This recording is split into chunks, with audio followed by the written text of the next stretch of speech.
That's my wife. The morning sun stains the Georgia sky gold as dust kicks up along the red clay road leading to Marston County's town square. It's 1923, and Eliza May Carter moves through the crowd with a wicker basket tucked close, head down, dress hem dragging just above her ankles. Her shoes are worn thin, her pride thinner, but her shoulders are straight. She's 17, brown-skinned, bright-eyed, and she knows every brick and board of this town, knows which store owners greet her with a smile, and which only tolerate her father's debt. The Carter name once held weight when her daddy ran the blacksmith's forge, before his cough got deep and the white folks got ruthless. Now they don't call him Mr. Carter anymore. Just that colored man who owes. Still, Eliza walks like she's got something no one can take. Her dignity. Her mama's gone, buried out past the creek under a handmade cross, and her daddy's been too sick to rise from bed for a week now. So she goes out daily, sells cornbread and sewing men's, barters work for eggs and mercy. "Morning, Eliza," comes a soft voice from behind the mercantile. It's Mrs. Anders, a white woman with kind eyes and whispered warnings. "You seen the new notice posted?" Eliza pauses. "No, ma'am." "What notice?" But Mrs. Anders is already glancing over her shoulder, eyes nervous, voice low. "They're holdin' a debtor's auction Friday. Said your daddy's name's on the list." Eliza freezes. Her chest tightens like a rope's been thrown around it. She swallows. "And what does that mean?" Mrs. Anders hesitates. "It means if no one settles the debt, they'll settle it for him. And you." Her voice falters. "You could be claimed." Claimed. It lands hard. Ugly. Cold. Eliza's mind runs ahead of her heartbeat. She's heard whispers, auctions dressed up with paperwork and law, but built on the same foundation as chains. Young black girls bartered like meat in polite daylight, bound by debt they never made. "I'll find the money," Eliza says quickly, too quickly. "We're only 2 months behind." Mrs. Anders doesn't respond, just pulls her shawl tighter and disappears into the store. Eliza stands there, the sun suddenly hot on her skin, the square too quiet. Across the street, Judge Marlowe steps from his carriage. White suit, gold watch, cold smile. He looks straight at her like he's measuring something. Eliza turns away fast, pretending not to feel his eyes still lingering. The square, once her normal, feels foreign now. Like every brick watches. Like every footstep echoes. And from somewhere deep inside her, a voice rises, quiet, but certain. "You better run, girl. Or stand and fight." She lifts her chin. She chooses the second. By Wednesday, the notices are everywhere, tacked crooked to storefronts, nailed into telephone poles, fluttering in the breeze like white flags of surrender. Debtor's auction, Friday noon, Marston Courthouse steps. All claims settled according to Local Ordinance 44. Livestock, land, and labor. Labor. That word again. Cloaked in legality. Drenched in something older, darker. Eliza reads it 3 times, her hands trembling. The ink is faded, but her name is clear. Not just her father's. Hers. Eliza May Carter, age 17, next of kin to Jeremiah Carter, debtor. They're coming for her. She rushes home, slamming the screen door behind her. Her father wheezes from the cot in the corner, eyes heavy with fever. "I'll fix this," she whispers, pressing a cool rag to his brow. "I swear, Daddy." "I just need time." But time isn't on her side. And neither is the law. That night, as she sweeps the porch in the dying light, she spots them. 2 men in long coats standing across the street, watching her home like it's livestock waiting to be tagged. One of them, a pale man with slick hair and 2 white teeth, smiles when he notices her staring. He tips his hat. "Evenin', miss." Eliza doesn't answer, just stares until they leave. Next morning, she makes the walk to the courthouse. Not to plead, not yet, but to read, to understand. She pushes open the doors and steps into a marble echo chamber of stairs. Every step of her heels on tile feels louder than thunder. Behind the clerk's window, a woman sneers without raising her eyes. You lost, girl. I'm here about the auction, Eliza says, voice steady. A pause. The woman lifts a brow. Oh. Carter's girl. Well. Judge Marlowe already filed the paperwork. Ain't much to be done now. Can I see it? You can't contest it. Not without property to your name. No land. No cash. No rights. The words slap harder than intended, but Eliza doesn't flinch. Just nods, turns, and finds herself face to face with him. Judge Howard Marlowe. Tall, silver-haired, with a gaze like glass, sharp, clear, unfeeling. He wears power like cologne, thick and choking. And when he smiles at her, it's the kind that undresses and condemns in the same breath. Miss Carter, he drawls. Such a shame your father's affairs have gone neglected. But don't worry. The law offers alternatives. Eliza's voice comes low, clipped. I ain't property. Marlowe chuckles. No. Just labor. Same as any mule or plow. We all pay our debts, Miss Carter. Some with money, some with time. His words are silk-wrapped poison. Eliza watches him walk away, leaving behind the bitter stench of power misused. She steps outside into the heat. A storm brews on the horizon, low thunder rolling like drums in the earth. The town is watching, waiting. And somewhere deep inside, Eliza knows. This ain't just about debt anymore. It's about ownership. And a man who thinks he already owns her. Thursday morning hits like a hammer. The heat rolls in early, thick as smoke, and Eliza's too wired to sleep. She's braided her hair back tight, tied on her mother's blue scarf, the one she wore to church every first Sunday, and headed straight to the Reverend's house. If anyone listen, it's him. But Reverend Polk's eyes are tired when he answers the door. He leans on his cane, face lined like cracked parchment. He listens as Eliza explains, heart in her throat, words like wildfire. When she's done, he sighs slow. Child, he says, I know it ain't right, but Marston's laws were built to break folks like us. Best you stay quiet. Lay low. Eliza steps back, breath hitched. You want me to just let them take me? He doesn't answer, but his silence says everything. Back home, her father's fever breaks long enough for him to mumble. Check the lockbox, behind the stove. She does. Inside, a bundle of old receipts, a half-broken pocket watch, and a folded paper with a blue ribbon still tied. A debt clearance. Signed. Stamped. Paid in full. Her heart flips. He paid them. It's dated 3 months back. Eliza runs her fingers over the seal. Judge Marlowe's signature is absent, but the bank's is there. She runs. At the courthouse, the clerk barely glances at it before sneering. Forgery. It ain't. Eliza snaps. It's real. That debt was cleared. The woman leans forward, cold eyes narrowing. Judge Marlowe says it wasn't. So it wasn't.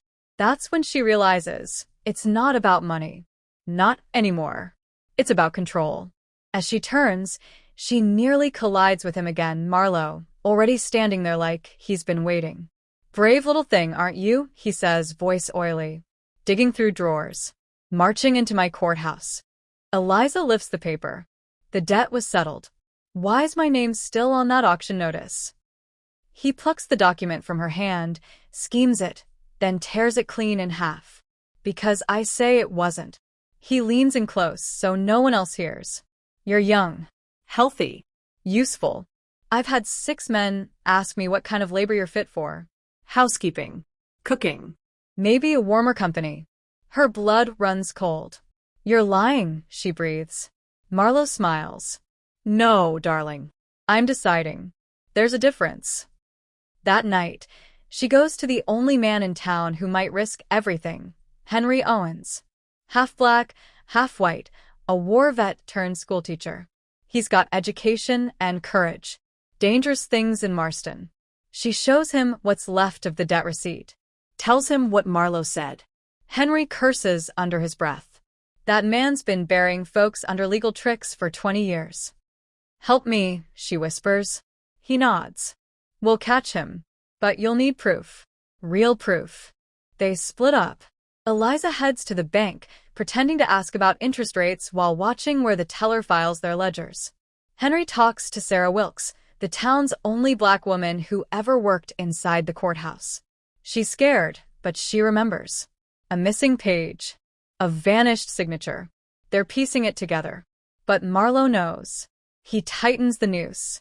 Friday morning arrives with thunderclouds and a crowd gathering outside the courthouse. A platform's been built, high and plain. A man with a ledger and a gavel. 3 girls in faded dresses. Shackled. Eyes down. Eliza's name is third on the list. Henry nods to her from the edge of the crowd. Wait for the signal, he murmurs. She swallows her fear. Because now it's not just her fight. It's every girl they tried to erase. Every lie wrapped in law. Every hand that signed away a future. And today, they're going to make noise. The gavel strikes once. Hard. The crowd hushes. Eliza stands just off the courthouse steps, heart hammering beneath her ribs. The platform creaks above her. 3 girls already lined up.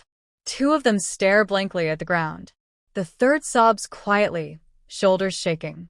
Judge Marlowe stands beside the auctioneer, pale suit gleaming like polished bone. His face is calm, smug, a man sure of the ending before the first page turns. Next on the docket, the auctioneer calls out, flipping the page. Eliza May Carter, age 17. Debt inheritance. Outstanding balance, $212 and court fees. Marlowe steps forward. I'll open the bid, he says, loud enough for the whole square to hear. $30. Fine price for a strong girl. Laughter ripples through the white half of the crowd. Eliza's fists clench, but she steps forward, calm, composed. I ain't for sale. Marlowe smirks. You're not the one deciding that. He gestures to the guards. 2 men step off the platform, ready to seize her. She doesn't flinch. Not yet. Instead, she pulls a folded paper from her pocket. Holds it high. I have proof the debt was paid. And a witness. The guards pause. The auctioneer looks uncertain. Judge. Marlowe waves them on. A forgery. We've already discussed it. But Henry Owens steps from the crowd. No, you haven't. Because this ain't the same paper. He holds up something different, cleaner, newer, signed. Not by the judge, but by the bank president himself. Henry's voice cuts through the murmurs. Eliza's father paid the full amount 3 months ago. Your clerk buried the file. This, he holds up a second page, yellowed and torn, was pulled from the bank's back records this morning. We got 2 witnesses who saw it filed, and another who watched it vanish. Gasps ripple. The crowd begins to shift.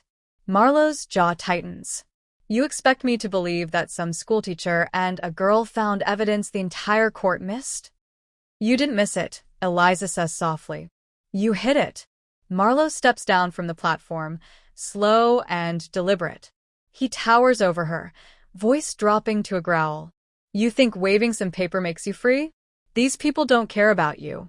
They'll forget your name before the sun sets. She looks him dead in the eye. They'll remember yours. Behind her, a camera shutter clicks. Mr. Wilkes, Sarah's brother, a printer from Savannah, lifts the lens again. Click. Click.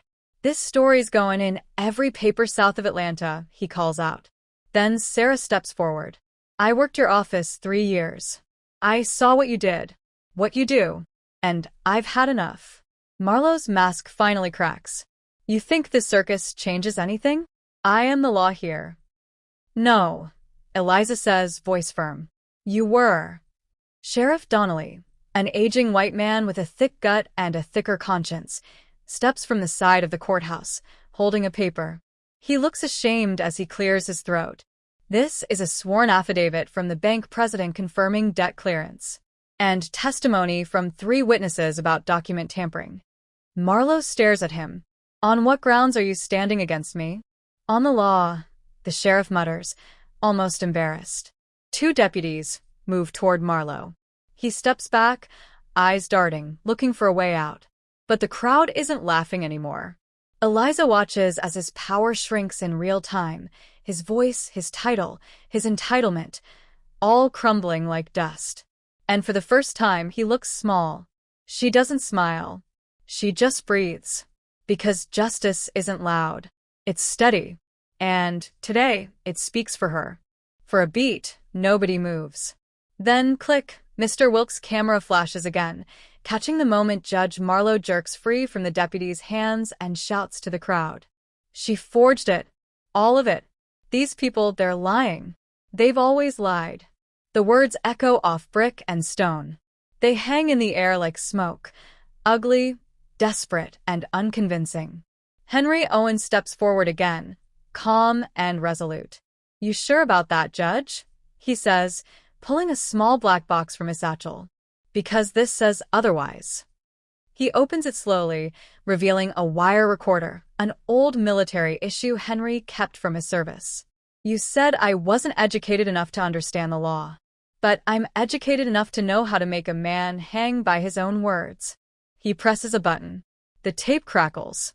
Then Marlowe's voice emerges, slow and slick.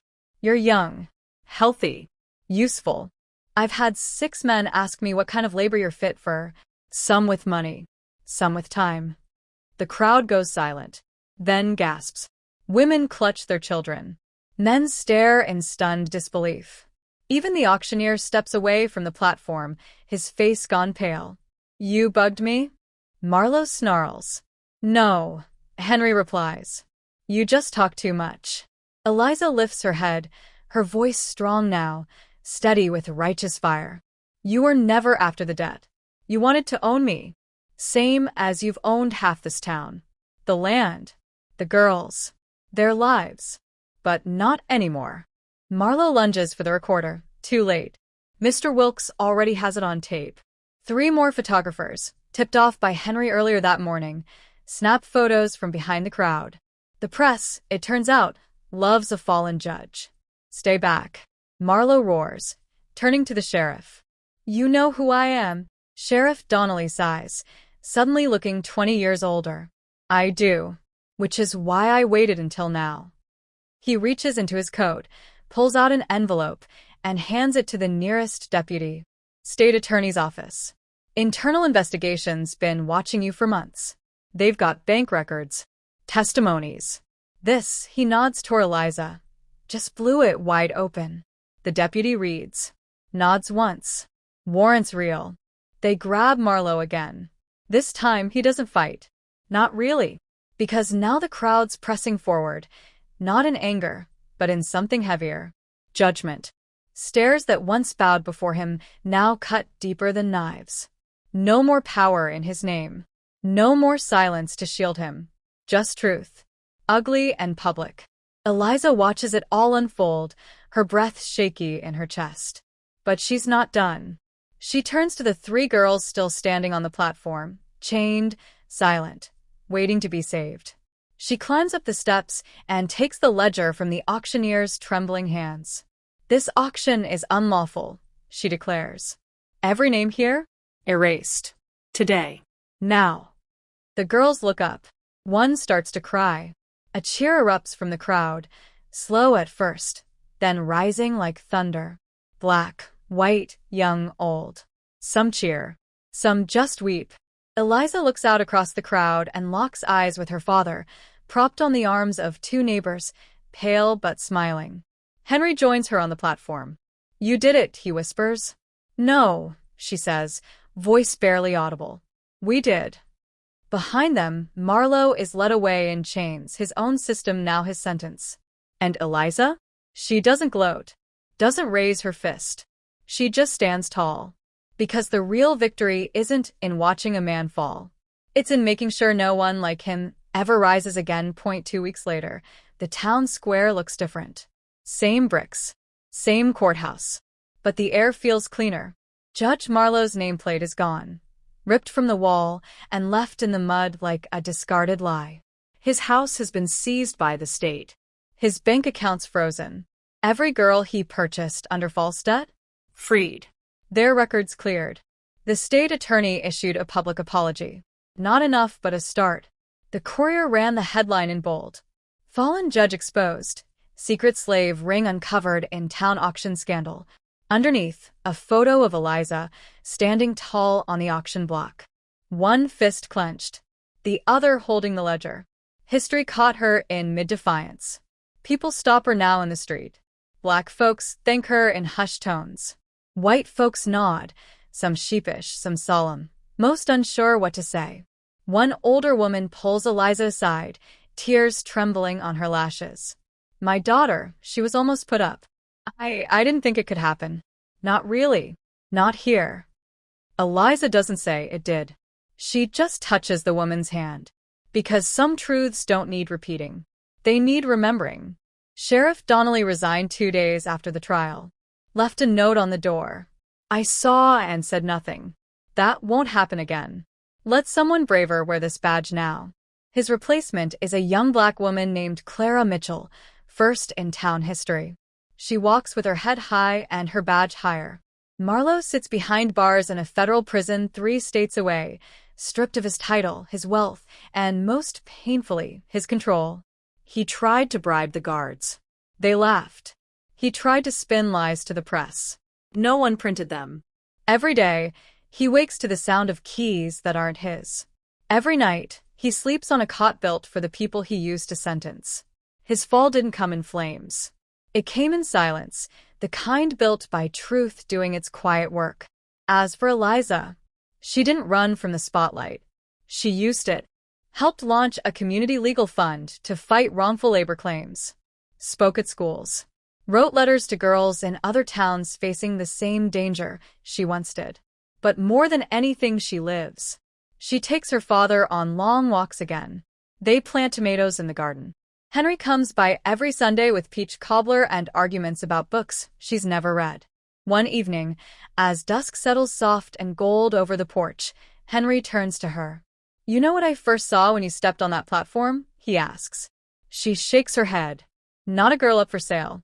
A woman ready to fight. She smiles, quiet and sure. I wasn't ready, she says. I was just tired of being quiet. They sit in silence for a moment. Then she adds, but I think maybe I was always meant to. The wind stirs the trees. Somewhere in the distance, a church bell rings. Eliza leans back in her chair, arms folded, eyes on the stars. No chains on her wrists, no weight in her chest. Just the peace of a life reclaimed. Not perfect, not painless, but hers. And this time, nobody's taking it away.